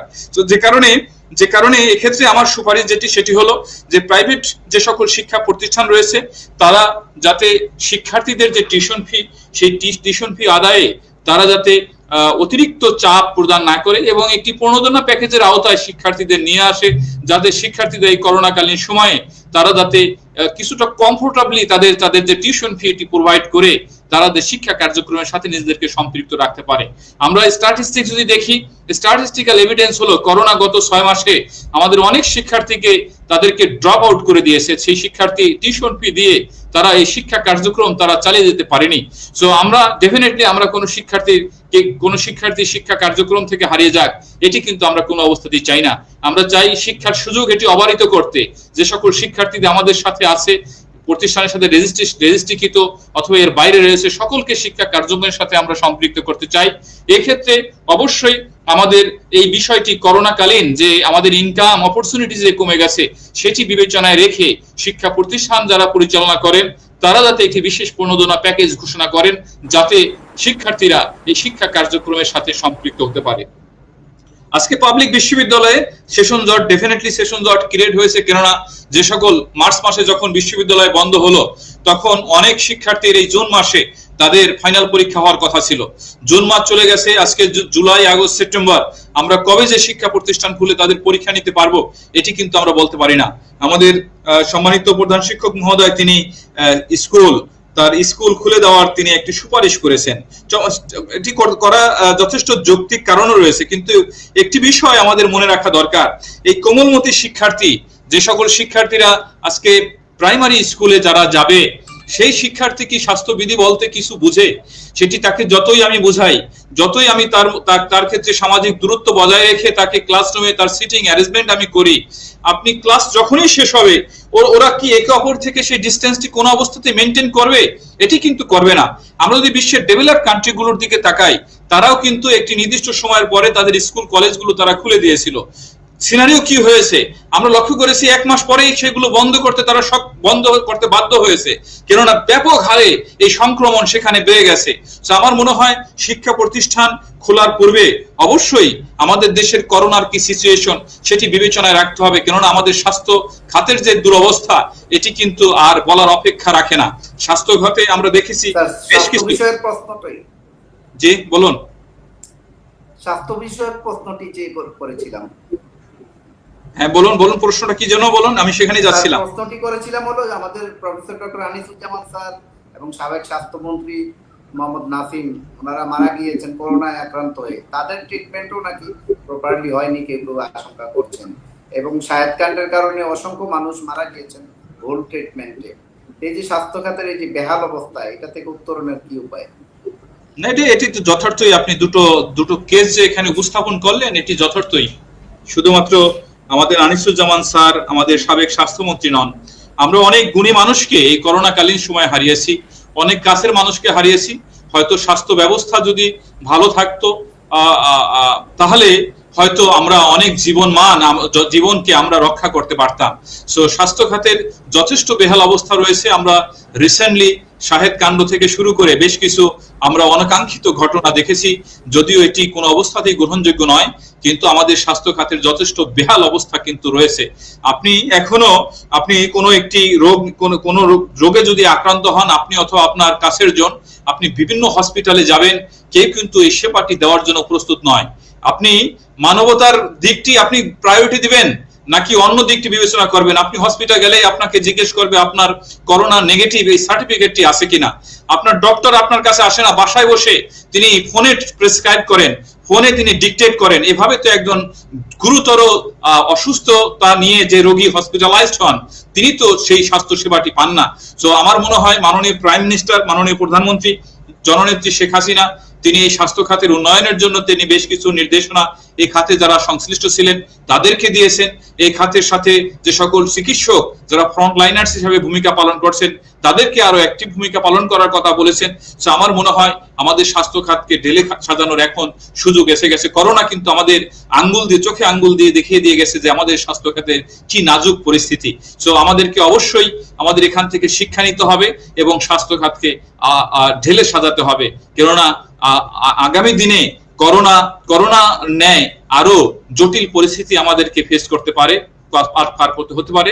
সেক্ষেত্রে অবশ্যই স্বাস্থ্য ব্যবস্থার উন্নয়ন করা দরকার, এই খাতকে ঢেলে সাজানো দরকার, এবং এটিকে যদি আমরা উন্নত করতে না পারি তাহলে কিন্তু আমরা মানুষের জীবন অনেক সময় আমরা বলি যে যদি আল্লাহ নিয়ে যায়, যদি তার হায়াত না থাকে তাহলে সে কিভাবে বাঁচবে, এটি কিন্তু রয়েছে। কিন্তু এটিও তো বিষয়, সেটি হলো আপনি আপনার ট্রিটমেন্ট তো আপনি করবেন, আপনার চেষ্টা তো আপনি করবেন। আপনি তো চেষ্টা ছাড়া আপনি ট্রিটমেন্ট, এটি মানুষের স্বাস্থ্য সেবা পাওয়া এটি তো একটি মৌলিক অধিকার। সো সেই মৌলিক অধিকার থেকে আজকে আমার দেশের অধিকাংশ জনগণ সেই মৌলিক অধিকার থেকে কিন্তু বঞ্চিত হচ্ছে, যে অন্যতম কারণ হলো আমাদের এই খাতের একটি অব্যবস্থাপনা। আমাদের দেশের অর্থনৈতিক দুর্বলতা রয়েছে, কিন্তু এই দুর্বলতার মধ্যেও যেহেতু অন্যান্য সূচকে বাংলাদেশ এগিয়ে যাচ্ছে, আমি মনে করি যে এক্ষেত্রে যদি সুশাসন, গুড গভর্নেন্স এটি যদি এনশিওর করা যায় তাহলে এই স্বাস্থ্য খাতকে অবশ্যই ঢেলে সাজানো সম্ভব, এবং এর মধ্য দিয়ে করোনা মহামারীর ন্যায় অন্যান্য মহামারীকে আমরা আরো সাকসেসফুলি ভবিষ্যতে আমরা মোকাবেলা করতে পারব। স্যার, আরেকটি প্রশ্ন, আমাদের একজন দর্শক প্রশ্ন করেছেন, কিন্ডারগার্টেন গুলোর অনেক শিক্ষক মানবতার জীবন যাপন করছে, তাদের ব্যাপারে কর্তৃপক্ষ সদয় হওয়া জরুরি। কিন্তু আমাদের ডেফিনেটলি আমি এই প্রসঙ্গে স্যার, হ্যাঁ বলুন স্যার, প্রশ্নটি শেষ করি। গতকাল আমাদের একটি মিটিং হয়েছে, বাংলাদেশের কিন্ডারগার্টেন গুলোকে নিয়ে যে সকল সংগঠন কাজ করেন, এরকম 18টি সংগঠন একসাথে আমরা একটা যৌথ সভা করেছি, এবং একটি আনন্দের খবর হলো আমাকে তারা এই যৌথ সংগঠন বাংলাদেশের সকল সংগঠনের পক্ষ থেকে সমন্বয়কারীর দায়িত্ব দিয়েছেন। তো আমরা একটা প্রস্তাব রেখেছি সরকারের কাছে, প্রত্যেক শিক্ষককে অন্তত 50,000 টাকা এককালীন কিন্ডারগার্টেন শিক্ষকদের জন্য বরাদ্দ, এবং আর্থিক সহায়তা, এটা আর প্রণোদনা প্যাকেজে 10,000 কোটি টাকা যাতে বরাদ্দ করা হয়। এই বিষয়টি নিয়ে যদি আপনি বলেন স্যার। সো আমি প্রথমে আপনাকে অভিনন্দন জানাই। আমি জানতাম না যে আপনি একটি জাতীয় একটি কমিটির সমন্বয়কের দায়িত্ব পেয়েছেন। সো যোগ্য লক্ষ্যে যোগ্য জায়গায় দায়িত্ব প্রদান করা হয়েছে। তো আমি আশা করি আপনার গতিশীল নেতৃত্ব এবং নেতৃত্বে এই কিন্ডারগার্টেনের সাথে যে সকল সম্মানিত শিক্ষক মন্ডলী যারা জড়িত রয়েছেন তাদের যে দুরবস্থা, সেই দুরবস্থা কিছুটা অবসান হবে। সো কিন্ডারগার্টেনে যে সকল শিক্ষক মন্ডলী জড়িত রয়েছেন তারা হলো দেশের মানুষ গড়ার কারিগর, কেননা তাদের হাতেই একজন শিক্ষার্থী তার হাতে খড়িতে হয়। সো শিক্ষা প্রাথমিক সূচনাটা তাদের মাধ্যমে ঘটে। সো স্বাভাবিকভাবেই সেই কিন্ডারগার্টেনে সাথে জড়িত যে অসংখ্য শিক্ষক, তারা যদি তাদের জীবনমান ধরে না রাখতে পারেন, তারা যদি তাদের মৌলমানবিক যে চাহিদা সেটি পূরণ করতে না পারেন, তারা যদি ডিপ্রাইভ হন, তাহলে কিন্তু আমাদের পরবর্তীতে এর একটি মারাত্মক বিরূপ প্রভাব পড়বে। সো স্বাভাবিকভাবেই এই খাতের দিকে প্রথমত আমি বলবো, এই খাতের দিকে অবশ্যই সরকারকে বিশেষ প্রণোদনা প্যাকেজ এই খাতের উন্নয়নের জন্য এই খাতে যারা জড়িত রয়েছেন তাদের টিকে থাকার জন্য একটি সরকারের বিশেষ প্রণোদনা প্যাকেজ এখানে ঘোষণা করা দরকার। মাননীয় প্রাইম মিনিস্টার তিনি গার্মেন্টস থেকে শুরু করে বিভিন্ন খাতে প্রণোদনা প্যাকেজ তিনি ঘোষণা করেছেন এবং এই প্রণোদনা প্যাকেজ এনজয় করে আমরা লক্ষ্য করব দেশের অর্থনৈতিক চাকা এটি ঘুরতে শুরু করেছে। সো আমি আশা করব যে ডেফিনেটলি সরকার এবং সরকার এই খাতে এই কিন্ডারগার্টেনের সাথে জড়িত যে সকল শিক্ষক মন্ডলী এবং এই সেক্টর এই যে ইন্ডাস্ট্রি, এই ইন্ডাস্ট্রিকে টিকে রাখার জন্য সরকার বিশেষ নজর দিবেন এবং বিশেষ প্রণোদনা প্যাকেজ তিনি ঘোষণা করবেন। পাশাপাশি আমি এই আহ্বানটি আমরা অভিভাবকদের জানাতে চাই, যে সকল অভিভাবকের সন্তানরা আজকে কিন্ডারগার্টেনে পড়াশোনা করে তারা যাতে তাদের সন্তানদের টিউশন ফি তারা যাতে প্রোভাইড করে। আদারওয়াইজ এই কিন্ডারগার্টেন গুলো কিভাবে টিকে থাকবে? এর সাথে সংশ্লিষ্ট শুধুমাত্র সরকারি সহায়তা দিয়ে কিন্তু চলবে না, এক্ষেত্রে ব্যক্তি উদ্যোগ, এটি কিন্তু কমিউনিটি অ্যাওয়ারনেস, এটি কিন্তু খুবই গুরুত্বপূর্ণ। তো আমার সন্তান যে স্কুলে পড়ে আমাকে অবশ্যই সেই স্কুলের বেতন ভাতা এটি বেতনটি তার টিউশন ফি আমার প্রোভাইড করা উচিত। কারণ আমার মনে রাখা দরকার এই স্কুলে যে সকল শিক্ষক মন্ডলী, যে সকল কর্মকর্তা কর্মচারী যারা এই স্কুলে চাকরি করছেন, যার উপর যাদের জীবন নির্বাহের অন্যতম সোর্স হলো এই চাকরি, তো তাদের টিউশন ফি থেকেই তাদের বেতনটি হয়। তো আমি যদি সেই টিউশন ফি প্রোভাইড না করি তাহলে ওই শিক্ষা প্রতিষ্ঠান কিভাবে তাদের কর্মকর্তা কর্মচারী শিক্ষকদের বেতন ভাতা প্রোভাইড করবে? সেক্ষেত্রে আমার মনে হয় এই কমিউনিটি পর্যায়ে সেই অ্যাওয়ারনেসটি দরকার। আমরা অভিভাবক যারা রয়েছি আমরা যদি আমাদের সন্তানদের আমাদের ক্যাপাসিটি অনুযায়ী আমরা যদি আমাদের সন্তানদের স্কুলের এই টিউশন ফিটি আমরা প্রোভাইড করি, সো এটি একটি ওয়ে হতে পারে আজকে কিন্ডারগার্টেনকে এটি টিকে রাখার ক্ষেত্রে। আরেকটি বিষয় বলি, সরকার যে কাজটি করতে পারেন সেটি হলো যে সকল শিক্ষক অথবা অধিকাংশ শিক্ষককে এখানে সুদবিহীন ঋণের আওতায় নিয়ে আসতে পারেন। সুদবিহীন অথবা মিনিমাম একটি ইন্টারেস্টে লোনের আওতায় যদি নিয়ে আসা যায় তাহলেও আজকে কিন্ডারগার্টেন এটি টিকে থাকার ক্ষেত্রে আরেকটি গুরুত্বপূর্ণ ওয়ে একটু হতে পারে। আপনার কাছে আবার আসবো। আমি এবার রৌশন আলী স্যারের কাছে প্রশ্ন রাখতে চাই যে স্যার নিশ্চয়ই পত্রিকা পড়েন, এখন পত্রিকায় যে বিষয়টি টক অফ দা কান্ট্রি সেটি হলো খিচুড়ি রান্না করার শেখার জন্য ভারতে যাচ্ছেন বাংলাদেশের বিশেষজ্ঞ দল। তো এখানে 5 কোটি টাকা হলো তাদের সফর খরচ, আর পরে 10 কোটি টাকা তারা এসে বাংলাদেশে এই কাজটি করবেন হাতে কলমে। এই 15 কোটি টাকা চাওয়া হয়েছে। পরিকল্পনা কমিশন সেখানে আপত্তি করেছেন। বিষয়টিকে আপনি কিভাবে বিশ্লেষণ করবেন? ধন্যবাদ। আসসালামু আলাইকুম। বিষয়টিকে যে কিভাবে মূল্যায়ন করব, আমার ইতিপূর্বে সম্মানিত ঢাকা বিশ্ববিদ্যালয়ের শিক্ষক জনাব শাহিন সাহেব তো ভালো করে এটাকে বুঝাইলেন, আমি বুঝতে পারছি। আসলে একটা উদাহরণ দিয়ে যে স্বাস্থ্য খাতের কি অবস্থা, তো আমরা ওই যে পত্রিকায় দেখি যে পর্দার দাম কত লক্ষ টাকার কাছে, হোটেলে একদিনের ব্যয় কোটি টাকা। তো এগুলা সত্য মিথ্যা তো জানি না, যদি সত্য হয় এত ব্যয় সেখানে আমি কিন্তু অবাক হই না যে খিচুড়ি রান্না করার জন্য বিদেশ যেতে হচ্ছে। এটা অবাক হওয়ার বিষয় নেই, কারণ এরকম অবাক হওয়ার বিষয় অনেকগুলি রয়েছে। আমাদের যেটা কষ্টের কারণ, আমাদের যেটা দুঃখের কারণ, আসলে অন্যান্য দেশে শিক্ষকদের মর্যাদা অনেক বেশি। তো আমাদের আগে শিক্ষামন্ত্রী মহোদয় অনেকবারে শিক্ষকদের অবস্থা দেখবেন, শিক্ষকদের স্বতন্ত্র স্কেল করবেন, অনেক কথাই আমরা শুনেছি, আমাদের নসিব সেটা হয় নাই। আমরা অনেক দুরবস্থায় আছি। বিশেষ করে যে কিন্ডারগার্টেনের যে শিক্ষকগণ এবং বেসরকারি স্কুলের যে মাধ্যমিক পর্যায়ের যে শিক্ষকগণ আছেন, তো তাদের যে অবস্থা অনেক দুরবস্থা। তারা বেতনের সবটা পান না, আমাদের সরকারি স্কুলের মতো তাদের ভাতা টাতা সবগুলো নেই। তো তারা যেটা পান খুবই লিমিটেড বাজারে তাদের চলাফেরা খুব কঠিন। তো এমন অবস্থায় তাদের আয়টা কিন্তু শিক্ষকদের টিউশনের উপরে টিউশন ফি যখন শিক্ষক কর্তৃপক্ষ পায় না, তো সে তাদের এই বিষয়টা কিন্তু গিয়ে চাপে গিয়ে আসলে বেতন দেওয়ার ব্যাপারে অবহেলা এই শিক্ষকদের উপরে, এই বদনসিব শিক্ষকদের উপরে অবস্থা কোনদিন আর উন্নতি হয় না। যেমন আমরা অবাক হয়েছি, একটা পত্রিকায় বললাম যে কিন্ডারগার্টেনের জন্য শিক্ষক এই অবস্থায় যখন সে তার বেতন পায় না, সামান্য বেতন আর কয়টা, যেমন মসজিদ আর মসজিদের যে ইমাম সাহেব আর মুয়াজ্জিনের যে বেতন আর কিন্ডারগার্টেনের শিক্ষকদের বেতনও প্রায় একই রকম অবস্থা। তো এই বেতনে চাকরি করলে সেটা তার রেগুলার থাকতো, যদি সে এটা মানে রেগুলার পাইতো। তো করোনার সময় আমাদের যে করোনা মানে করোনা অবস্থা, এই অবস্থায় কিন্তু আমরা না খেয়ে থাকতে পারি না। যেমন করে হোক বাজার করতে হচ্ছে, খেতে হচ্ছে, পেটকে বুঝাইতে হচ্ছে। তো ওই পেটের খিদে রেখে তো কোনো কাজেই হয় না। তো এখন এই যে শিক্ষকরা স্বল্প বেতন নিয়ে গার্ডেনের মধ্যে যে তারা চাকরিটা করেছে, এখন যদি তাদের বেতন বন্ধ হয়, যে শুনলাম যে শিক্ষক তার চাকরি হেরে, চাকরি হারিয়ে এক পর্যায়ে হারানোর মতো সে রাজ্যপালের কাজ করছে, সে প্রত্যেক ব্যবসার কাজ নিচ্ছে।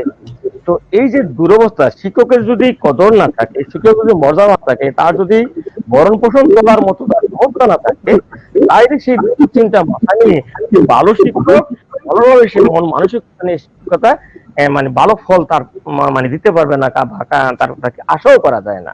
তো আমরা মনে করবো শিক্ষকের অনেক অনেক টাকাই তো এই সরকারের যে ব্যয় হচ্ছে বিভিন্ন খাতে। তো শিক্ষকের খাতে, শিক্ষার খাতে সরকার অনেক সদিচ্ছা আছে, অনেক মানে বরাদ্দ আছে, কিন্তু এই বরাদ্দের ভিতরে এই আমি মনে করি শিক্ষকদের যে মানবতর জীবনটা আছে সেটার দিকে নজর দেওয়া দরকার। শিক্ষকদের যদি ভালো নজর দিতে পারে, তার পরিবারের এই যে অর্থ চিন্তা থেকে যদি সে মুক্ত থাকতে পারে, আমার আমার মনে হয় তারা ভালো লেসন দিতে পারবে। আর যেহেতু করোনা অবস্থায় অবস্থা আছে, এটা তো একবারে শেষ হয়ে যাবে না, এটা আমাদের সব আবার আমাদের ফিরে আসতে হবে। যেমন বাস বন্ধ ছিল, বন্ধ নামাজ চলছে, তো এরকম জীবন যেমন চলতেছে, শিক্ষারও একবার চলবে। এই শিক্ষকগুলোকে যদি আমাদেরকে ধরে রাখতে হবে, তাদের জন্য বরাদ্দ রাখতে হবে। তো এই বেতনটা আমি মনে করি কিভাবে সরকারের প্রণোদনা দিয়ে হলো রেগুলার করা যায়, এটা ভাবতে হবে। জাতির মানে জন্য, শিক্ষার জন্য, এই শিক্ষকদের শিক্ষার মেরুদণ্ড ঠিক রাখার জন্য শিক্ষকদের দিকে লক্ষ্য রাখা উচিত আমি মনে করি। আর যেহেতু এখন করোনা, আমি আমার আগের কথা একটু বলি, আমি কেন করোনার এই অবস্থার মধ্যেও শিক্ষা প্রতিষ্ঠান চালু রাখার কথা বলছি। তা আমরা, এটা তো একটা আমাদের বিপদ, এটা আমাদের করুণ অবস্থা, এটা একটা দুর্যোগ। তো আমরা যেমন আমাদের তুফান হয়, বৃষ্টি হয়, তুফান হলে যদি আমার জরুরি দায়িত্ব হয়, যাওয়ার দরকারই হয়, তাহলে আমরা না যাইয়ে পারি না, আমরা ছাতা ব্যবহার করি, আমরা ছাতা ব্যবহার করতে হয়। তো এরকম ভাবে তার প্রতিরোধ ব্যবস্থা নিয়ে স্বাস্থ্য বিধিটা ঠিক রেখে মানে এটা মেনে আমি মনে করি যেভাবে পারা যায় এই রেগুলার করা দরকার প্রাতিষ্ঠানিক শিক্ষাটা। যেমন আমি মনে করি 7 দিনে যদি একদিনও ক্লাস পায়, দুদিনও ক্লাস পায়, আমরা আগের মতো তাদেরকে লেসন দিয়ে দিতে পারি। আমরা দেখেছি ছাত্রদের যখন আমরা বাড়ির কাজ দিচ্ছি, তাহলে তারা বাড়ির কাজে সম্পৃক্ত হয়। এখন সেটা নেই, মূল্যায়নের ব্যবস্থা নেই। এখন আমাদের শ্রেণীভিত্তিক যে অভিজ্ঞতা টার্ম পরীক্ষার আগে, সেটা আমরা নিতে পারতেছি না। অনলাইনটা সাকসেসফুল হচ্ছে, কিন্তু আমাদের কতজন ছাত্র এটা সাকসেস, এবং পিছিয়ে পড়া ছাত্রদের যে আমাদের আবার মূল্যায়ন, সেটার ব্যবস্থা আমরা করতে পারছি না। এই জন্য আমি বলছিলাম যে 3 দিন ক্লাস পাই, 3 দিনের বাড়ির কাজ দিয়ে, পড়া দিয়ে, লেসন দিয়ে, আইডিয়া দিয়ে এটা চালু রাখলে আমার মনে ভালো হয়।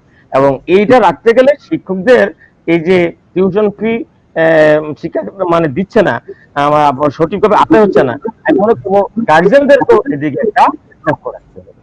কারণ তাদেরকেও তো যদি ঠিক রাখা না যায়, তাদের যদি কষ্টে রাখা যায়, তো তাদেরকে আবার কিভাবে শিক্ষার পাঠে সম্পৃক্ত করবো, এটা তো তেমন ভাবে ভালো করে আশা করা যায়।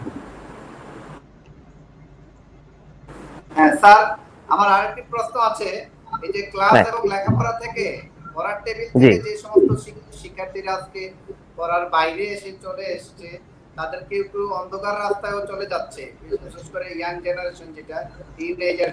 জি, সুন্দর। এই ক্ষেত্রে আমরা যারা সামাজিক সচেতনতা সৃষ্টি করি, আমরা যারা এই ক্ষেত্রে ভূমিকা রাখি, তাহলে আমাদের সামাজিক দায়িত্ববোধ থেকে আমরা কি কি করতে পারি এই যে টিনেজারদেরকে বিপদগামী হওয়া থেকে বিরত রাখা বা অন্ধকার পথে, এবং এটা অনলাইনে আরো বেশি ছড়িয়ে পড়ছে, আপনি জানবেন।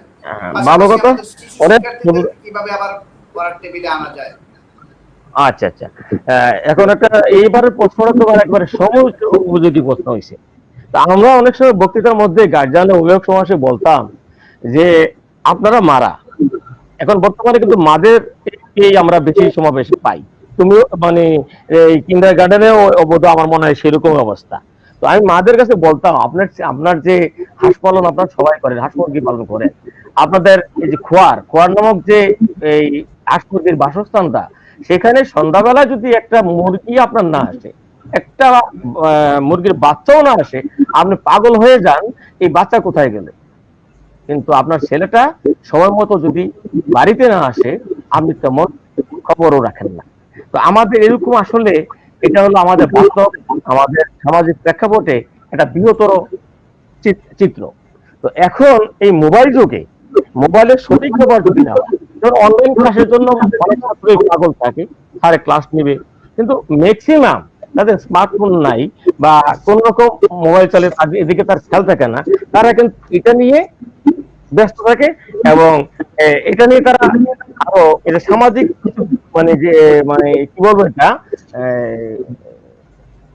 যে সমস্যা, যে ছাত্রদের যে এখন বর্তমান মাদক সমস্যা একটা, এই শিশুরা, এই কচি ছেলেরা এই বয়সে কিন্তু অবসর পাইয়া তারা কিন্তু ড্রাইভার হয়ে যায়। কারণ শিক্ষকের মধ্যে শিক্ষকতা, যেহেতু আমি ছোটদের কথা বলবো, বড়রা অনেকটা সচেতন আছেন, কিন্তু ছোটদের বেলা এটা ব্যাপক, কারণ তারা সেইভাবে সচেতন নয়। তো এইভাবে তারা বেশি মানে ড্রাইভার হয়ে যাচ্ছে। তো এগুলো থেকে রক্ষা করতে গেলে যেটা আমি বলবো, তাদেরকে ক্লাসরুমে আনা ছাড়া আসলে তেমন গত্যন্তর নাই। তো শিক্ষকরা সচেতন হবে, অভিভাবকরা সচেতন হবেন, প্রত্যেক দিনই তার ছাত্রকে অন্তত পড়ার টেবিলে যাতে বসতে পারে। দরকার লাগলে মা বসে থাকবেন, তার কাছে বসে থাকবেন, সেবা যত্ন করবেন। দরকার লাগলে প্রয়োজন হলে যে তার জন্য এক গ্লাস দুধ নিয়ে বা খাও, এটা তারপরে তোমার যে সিলেবাসটা আছে তুমি এটা শেষ করো, না বুঝলে এটা রেডি করো, তোমার প্রাইভেট টিচার বা অভিভাবকের সহায়তায় সেটা তাতে শেষ করতে পারে। পড়ার টেবিল থেকে সারা মানে একটা মহাবিপদ। এটা শুধু মাদক মানে যাওয়া নয়, আরো অনেক যে ক্রাইম সেদিকেও কিন্তু চলে যাওয়ার সম্ভাবনা আছে। তো কাজেই পড়ার টেবিলে তাদেরকে রাখার জন্য অভিভাবকের জন্য যে ব্যবস্থা। আমরা জি সায়েন্স স্যারকে আবার একটু নক করতে চাই। স্যার আপনার আচ্ছা কাছে একটা রসালো প্রশ্ন, এই যে 1 এপ্রিল থেকে আমাদের ইন্টারমিডিয়েট পরীক্ষা হওয়ার কথা, এখন তো পরীক্ষা তো হয়নি, আপনারা এখন ছাত্র পাবেন কোথায়? প্রথম প্রশ্ন। দ্বিতীয় প্রশ্ন হলো করোনা পরবর্তী উচ্চ শিক্ষা ব্যবস্থা কেমন হওয়া দরকার, আপনি কেমন শিক্ষা চান বা ভাবছেন এটা নিয়ে?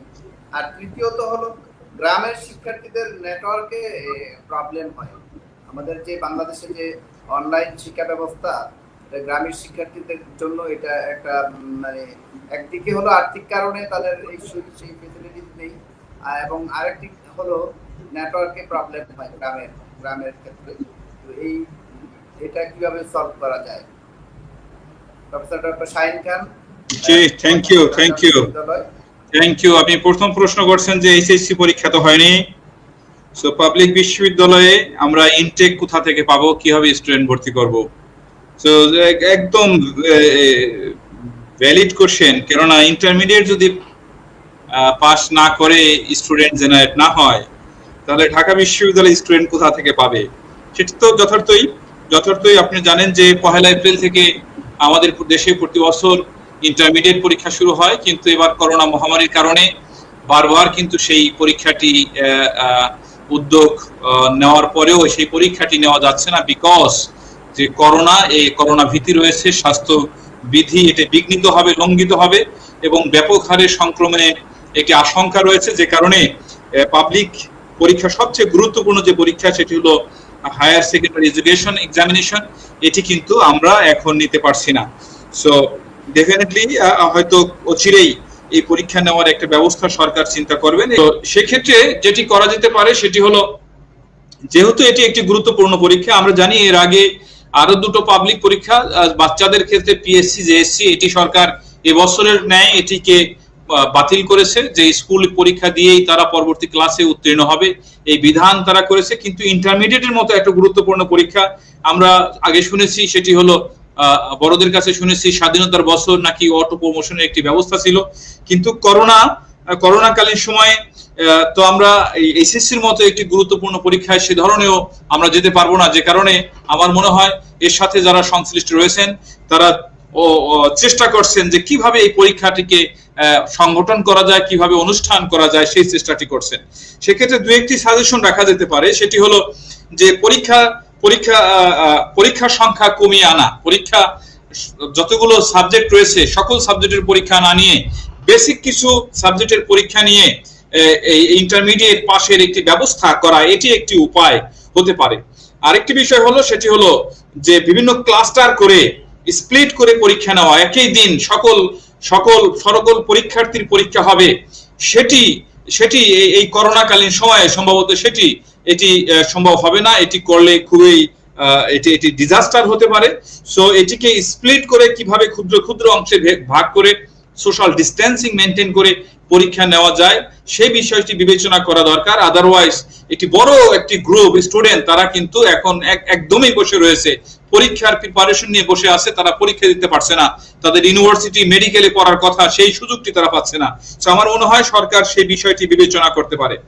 করোনা পরবর্তী শিক্ষা ব্যবস্থার যে কথা আপনি বলেছেন, করোনা পরবর্তীতে যথেষ্ট চ্যালেঞ্জ আমাদের শিক্ষার ক্ষেত্রে রয়েছে।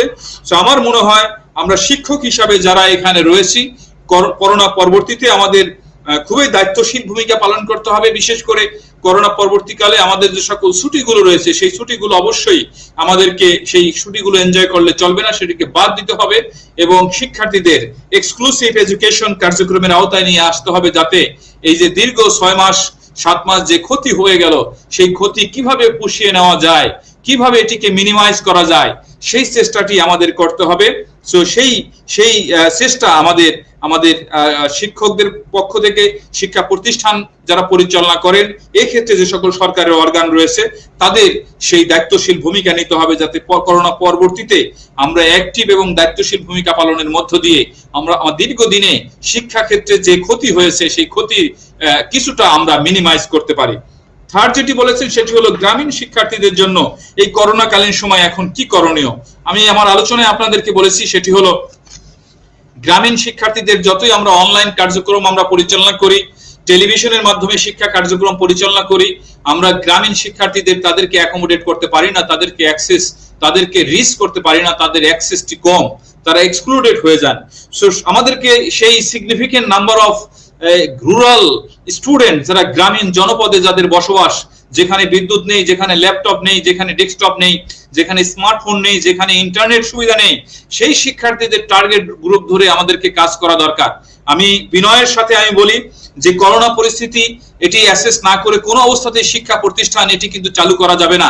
সপ্তাহে একদিনও যদি আমরা শিক্ষা প্রতিষ্ঠান চালু রাখি, একদিনেই তো ও এফেক্টেড হয়ে যাবে। আপনার তো প্রতিদিন যাওয়ার দরকার নেই, একদিনেই ওর যে স্বাস্থ্যবিধির যে না মানার কারণে তার মধ্যে একে অপরের মধ্যে সংক্রমণ এটি কিন্তু ছড়িয়ে পড়বে, যে কারণে করোনা সিচুয়েশন অ্যাসেস করে এটি যদি গ্রহণযোগ্য মাত্রায় না আসে, রিজনেবল একটি অবস্থায় না লেভেলে না আসে, শিক্ষা প্রতিষ্ঠান ফিজিক্যালি এটি খোলা ঠিক হবে না। সো যতদিন পর্যন্ত আমরা সেই অবস্থা বুঝতে না পারি, আমাদের এই অনলাইন শিক্ষা কার্যক্রমকে জোরালো করা দরকার। যে সকল গ্রামীণ শিক্ষার্থী আমার এই কার্যক্রমে বিভিন্ন বাধার কারণে তারা আজকে অন্তর্ভুক্ত হতে পারছে না, তারা এই অ্যাক্সেসটি পাচ্ছে না, এই কার্যক্রমে সম্পৃক্ত হতে পারছে না, তাদেরকে টার্গেট গ্রুপ ধরে কাজ করা দরকার। তাদেরকে মাসিক বৃত্তি প্রদান করা যেতে পারে, মান্থলি তাদেরকে স্টাইপেন্ড এটি দেওয়া যেতে পারে। যে সকল শিক্ষার্থীর এই ডিভাইস নেই, স্মার্টফোন নেই, ল্যাপটপ নেই, তাদেরকে বিনা সুদে তাদেরকে এককালীন কিছু টাকা দিয়ে ডিভাইস কেনার ব্যবস্থা করা যেতে পারে। পাশাপাশি এ সকল শিক্ষার্থীরা যাতে নিরবিচ্ছিন্নভাবে তারা যাতে এই ইন্টারনেট ফ্যাসিলিটি এনজয় করতে পারে। আপনারা জানেন যে ইতিমধ্যে শিক্ষা মন্ত্রণালয়ের অধীনে সরকারি বাংলাদেশ বিশ্ববিদ্যালয় মঞ্জুরি কমিশন বেসরকারি বিশ্ববিদ্যালয়ে যে সকল শিক্ষার্থী আজকে অনলাইন কার্যক্রমে শিক্ষা গ্রহণ করছে তাদের জন্য বিডিরেন একটি অর্গানাইজেশন তাদের মাধ্যমে 100 টাকায় মাসে কিভাবে ডেটা ইউজ করতে পারবে, মাত্র 100 টাকা দিয়ে তারা ডেটা ইউজ করে তারা শিক্ষা কার্যক্রমে তারা অন্তর্ভুক্ত হতে পারবে তার একটি উদ্যোগ গ্রহণ করেছে, যদিও এটি বাস্তবায়িত হয়নি। তো আমার মনে হয় এটি সকল শিক্ষার্থীদের জন্য এই কার্যক্রমটি সম্প্রসারিত করা দরকার। আমার দেশে যত শিক্ষার্থী রয়েছে যারা আজকে অনলাইন শিক্ষা কার্যক্রমের সাথে সম্পৃক্ত, বিশেষ করে নিম্ন আয়ের পরিবারের যে সকল শিক্ষার্থী রয়েছেন যাদের টিউশন ফি দিতেই নাভিশ্বাস, সেই শিক্ষার্থীদের জন্য অবশ্যই এই ডেটা প্যাকের যে সুবিধা সরকার ঘোষণা করেছে এটি এনশিওর করতে হবে। মনে রাখতে হবে শুধু ঘোষণা করে নয়, তারা যাতে এই ফ্যাসিলিটি এনজয় করতে পারে সেটি আমাদেরকে এনশিওর করতে হবে। এটি প্রাথমিক থেকে শুরু করে একদম উচ্চ শিক্ষা পর্যন্ত সকল পর্যায়ে আমাদের শিক্ষার্থীরা যাতে মিনিমাম একটি অর্থ দিয়ে তারা এই ডেটা প্যাক কিনে আজকে অনলাইন শিক্ষা কার্যক্রমের সাথে তারা যাতে নিরবিচ্ছিন্নভাবে সম্পৃক্ত হতে পারে, সেই ব্যবস্থা আমাদের সরকারের পক্ষ থেকে সেই ব্যবস্থা নিতে হবে।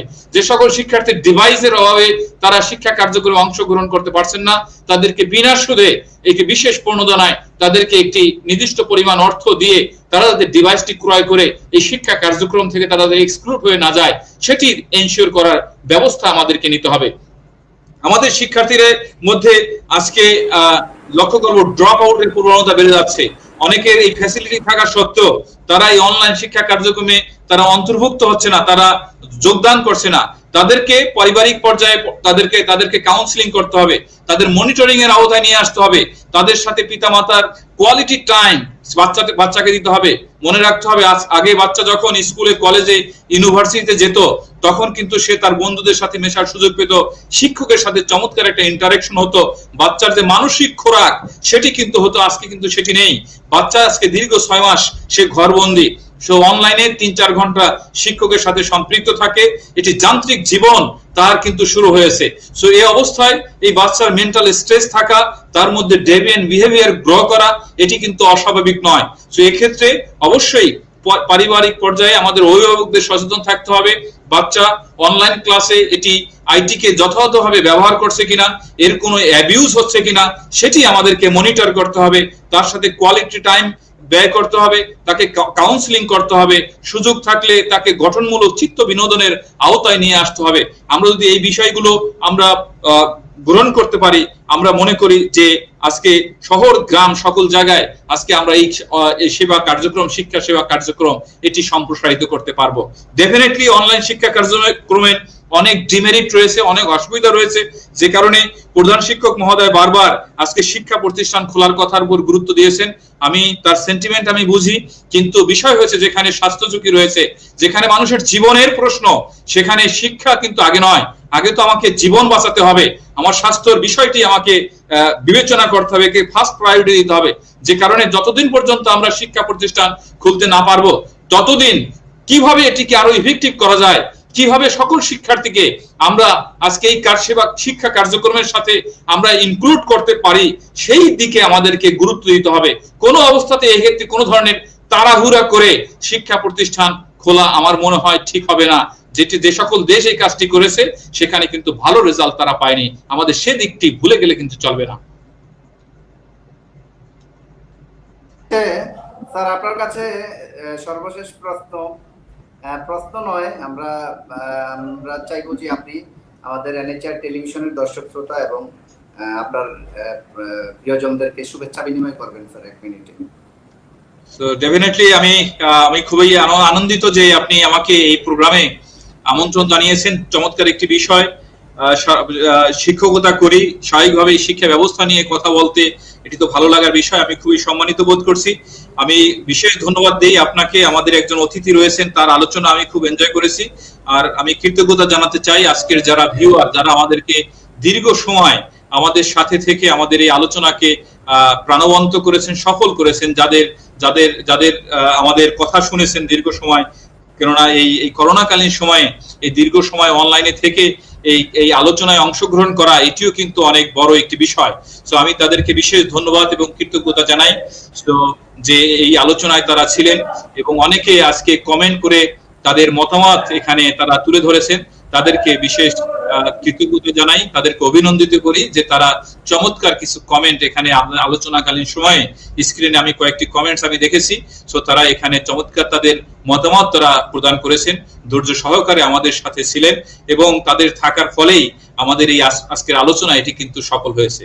সো আমি তাদেরকে বিশেষ ধন্যবাদ দেই, এবং আজকের যে অনুষ্ঠানের আয়োজক এনএইচআর টিভি এবং বিশেষ করে আজকের অনুষ্ঠানের সঞ্চালক, তিনি চমৎকার সঞ্চালনা করেন, দীর্ঘদিন সাংবাদিকতার সাথে জড়িত এবং বিভিন্ন সংগঠনের সাথে তার চমৎকার ইনভলভমেন্ট রয়েছে, ভালো অর্গানাইজার, তাকে আমি ব্যক্তিগতভাবে চিনি।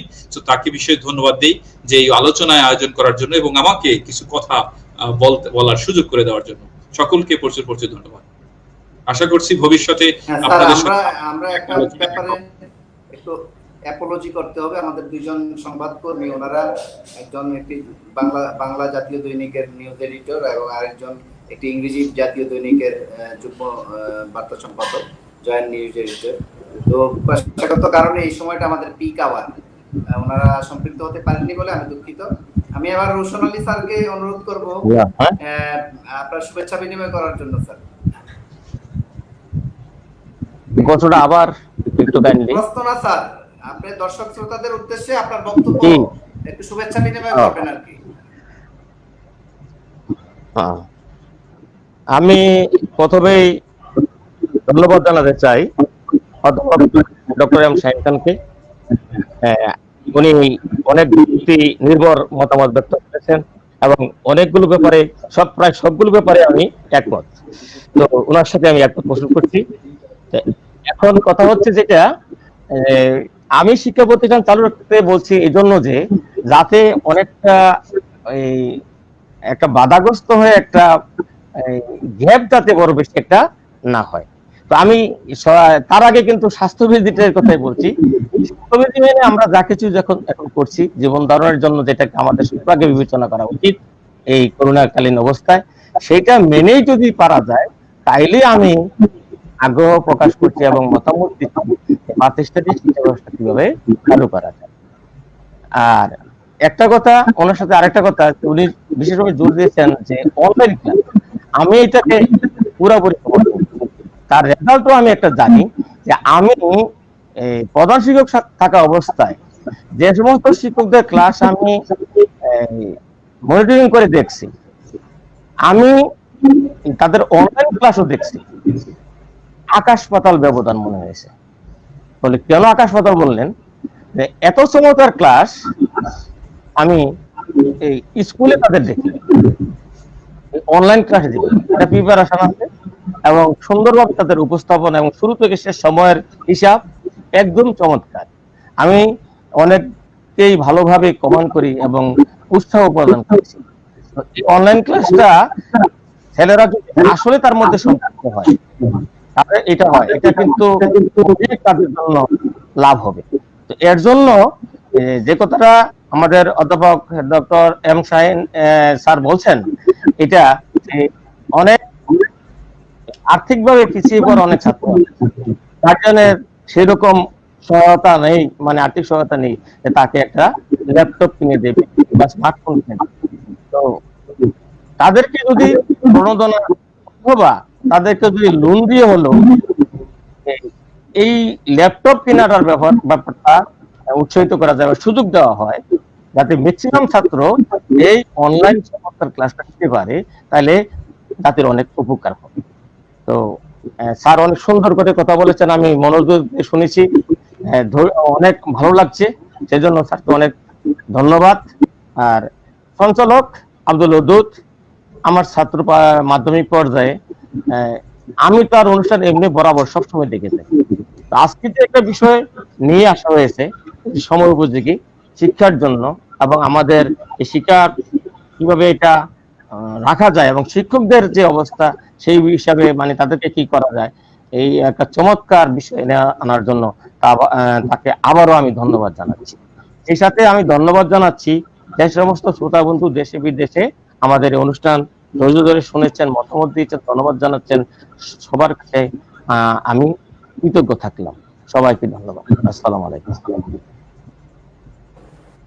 ধন্যবাদ জনাব রোশন আলী খান।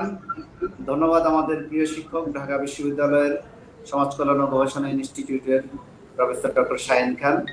আমরা প্রিয় দর্শক, আমরা আজকে এই যে উচ্চশিক্ষায় যে নতুন করে ঢেলে সাজানোর কথা বলা হয়েছে, তারপরে কারিকুলাম পুনঃসংস্করণের কথা বলা হয়েছে, তারপরে কমিউনিটি বেসড শিক্ষার কথা নতুন করে আসছে, তারপরে রিসোর্স যুগোপযোগী করার কথা, মূল্যায়ন পদ্ধতিতে পরিবর্তন আনার কথা, তারপরে 21 শতকে দক্ষতা চ্যালেঞ্জ মোকাবেলা, এইসব বিষয় মাথায় রেখে নতুন করে নতুন আরেকটি শিক্ষা ব্যবস্থা, নতুন সংস্করণের একটি শিক্ষা ব্যবস্থা সামনে আসছে। সেই চ্যালেঞ্জ মোকাবেলা করে আমরা এগিয়ে যাব নিশ্চয়ই। এবং পাশাপাশি আমরা যে কিন্ডারগার্টেন শিক্ষকদের জন্য 3 জন শিক্ষক আত্মহত্যা করেছেন, আজকে আমরা এই অনুষ্ঠানের মাধ্যমে তাদের আত্মার মাগফিরাত কামনা করি। এবং অনেক শিক্ষক পেশা পরিবর্তন করছেন, সেই ধারাবাহিকতা যেন না থাকে, সরকার যেন এর মধ্যেই একটা বিবেচনায় নিয়ে আসে কিন্ডারগার্টেন গুলোকে। এবং আরো কিছু বিষয় আজকে আলোচনায় এসেছে আমাদের শ্রদ্ধেয় শাহিন খান স্যার এবং শ্রদ্ধেয় রৌশন আলী খান স্যারের বক্তব্যে। আমরা সবগুলো বিষয়কে একত্রিত করে আমরা সরকারের কাছে সুপারিশ করব, শিক্ষা এবং স্বাস্থ্য খাতে আরো বেশি সচেতনতা দরকার। আমাদের মাননীয় স্বাস্থ্যমন্ত্রী কয়েকদিন আগে বলেছেন স্বাস্থ্য খাতকে ঢেলে সাজানো দরকার। তো কি ঢেলে সাজাবেন এটা নিয়ে প্রশ্ন উঠেছে, সব তো ঢেলেই দিয়েছেন। তো এই প্রশ্নগুলো যেন না আসে, যে মুহূর্তে ওনার পদত্যাগ করার দরকার ছিল সেই মুহূর্তে তিনি এখন এইসব কথাবার্তা বলছেন। এবং আমরা আশা করছি যে সামনে যে পরিবর্তন আসছে মন্ত্রী পরিষদে, সেই পরিবর্তনে এই জায়গায় একটু ঢেউ লাগবে বলে আমরা আশাবাদী। প্রিয় দর্শক, দেশে এবং বিদেশে, কাছে এবং দূরে বসে যারা আমাদের অনুষ্ঠান শুনছেন, আপনাদের প্রত্যেককে আবারও শুভেচ্ছা জানিয়ে আজকের অনুষ্ঠান এখানে শেষ করছি। ধন্যবাদ।